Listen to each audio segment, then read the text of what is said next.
Everyone, thank you, Jan. Climate and kidney, this is a very extensive topic. I will try to confine my subtopic, the heat stroke, rhabdomyolysis, and AKI. If you, talk about the climate, the first thing which strikes in our mind is the global warming. It is very big concern. The footprints of unrestrained human activities such as pollution, rapid urbanization, and this deforestation, all leading to there is a raising in the surface, earth surface temperature. Even it is a small change in the temperature, say less than 1 degree also, the impact on health is extensive.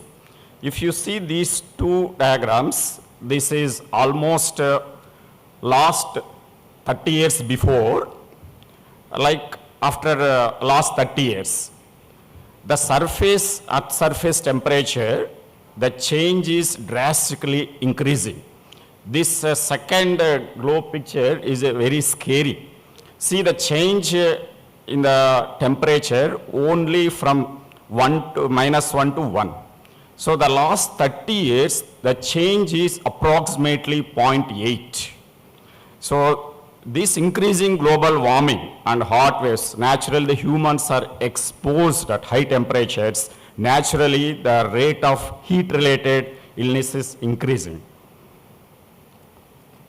The last year is the warmest of all recorded so far. That the rise of temperature was 1.48 centigrade warmer than the pre-industrial level.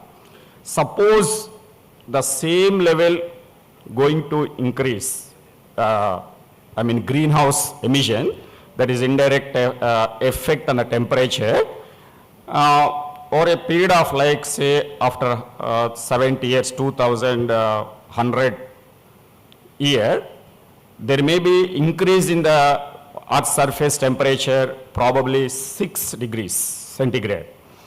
Suppose at least we able to control, it may be around 2 degrees rise. So how it is going to be impact in our life? See the projected population at risk to this global warming. Presently, the exposure, heat exposure is measured like a billion person days per year. The existing probably around less than 8 billion person days per year. If you see at least average rise in the temperature year, by 2030, the billion person days exposing to heat is around 27.5. At the end of 2090, it reaches to 47.3 billion. It is very huge. The present, the world population is only 8 billion, around 8 billion. So if you assuming that in that way, almost more than 2/3 population may going to get exposed to heat if the present, the scenario is going to exist unless we stop it. But the impact going to affect on our health. So what are the so far the problems, heat-related mortality in the US? So almost 20 out of 1 lakh people die due to the heart stroke per year in US. So this graph, orange graph indicating the heat is contributing to main cause of death. Almost it is average 2 PMP, and heat indirectly by increasing cardiovascular disease or other way also contributing to the directly or indirectly contributing to the death significantly in the US. See in the India, even though there is a discrepancy in the data from various sources, whatever I could able to get, there is a 13% of the deaths out of the all causes due to the natural disasters. It accounted about 13%. See the year-wise, there is a, usually we expect as year goes on, there should be an increase in the heat-related mortality. but there is a discrepancy. Of course, last year is the warmest year. I can expect the mortality must be very high. So what is this heat stroke? Heat stroke is a acute emergency illness, which usually associates with neurological symptoms and probably with other organ failure.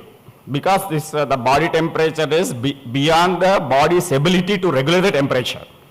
The classic stroke is what we see in the heat waves. When the patient's exposed to hot and humid environment for a prolonged time. The exertional heat stroke is the one, even there is ambient temperature is little bit high, but because of the extreme exertion is going to cause the heat stroke. So how our kidneys are going to be affected by this heat stroke? The kidney problem in the heat stroke is acute kidney injury. Either directly it can cause AKI or through the unique rhabdomyolysis. Majority of the times may not be due to the rhabdomyolysis because of other causes. The commonest cause is hypoperfusion. Of course, the high temperature can cause direct dermal injury by causing the precipitation of proteins. It may even cause the damage to the glomerulus. And of course, sometimes myocardial dysfunction, DIC, all may directly either through ATN or they may cause directly AKN, hemodynamically mediated. When there is a high temperature, the striated muscles break down and there is a reduction in the ATP, which causes the calcium influx into the sarcoplasma, which again releases, there are so many enzymes like phospholipases, proteases, nucleases, and free radicals, which all causes the lysis of muscle. This is known as rhabdomyolysis. Of course, reperfusion injury also very, very important in causing the rhabdomyolysis. Once there is a rhabdomyolysis has taken place, there is inflammation, there is a release of myoglobin into the blood, and edema, there is a release of cytokines, which causes NO depletion, vasoconstriction, which are all leading to the CAS nephropathy, tubular injury, ATN, and AKI.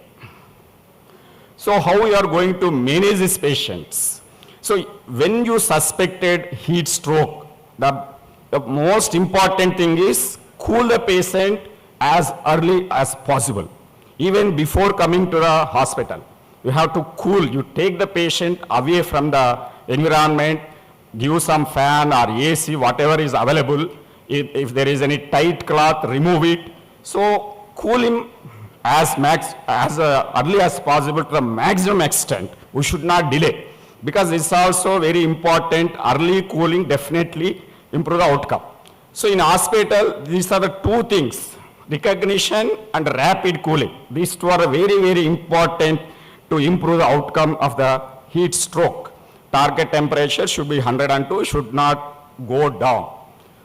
Then assess the person, investigate, and plan the treatment accordingly. So when the IK is identified, is very, very important. What is the cause of the AK in these patients? Because there are multifactorial. There may be pre-renal, which is very common, and there may be some drug-induced rhabdomyolysis. So you need to identify the cause of AK in these patients. Of course, the important management again lies on the how you are going to manage the fluids, and any nephrotoxic to be avoided. Adequate nutrition, and other important thing is prevention of nosocomial infection, which is very, very important in any AK. Suppose if you suspected rhabdomyolysis, if the creatinine kinase is more than 5,000, fluid resuscitation is very, very important. Of course, though forced alkaline diuresis or mannitol may not have, the studies not showed any improvement in outcome, but they may help in daily management.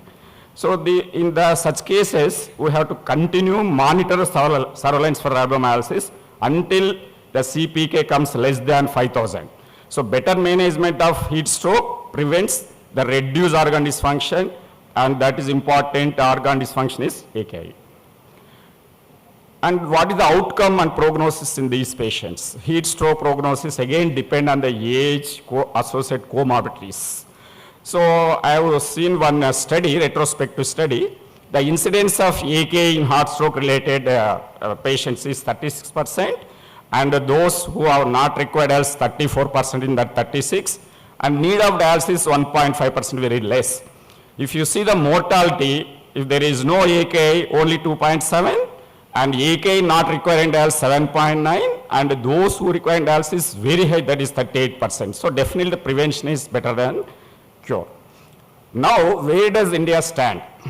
So based on the previous experience, the government of India made a very important act in 2015, which which included, there is declaration of heat wave, when should we declare the heat wave, and there is a meteorological centers to inform the appropriate government about the prediction of the heat wave and cold wave also.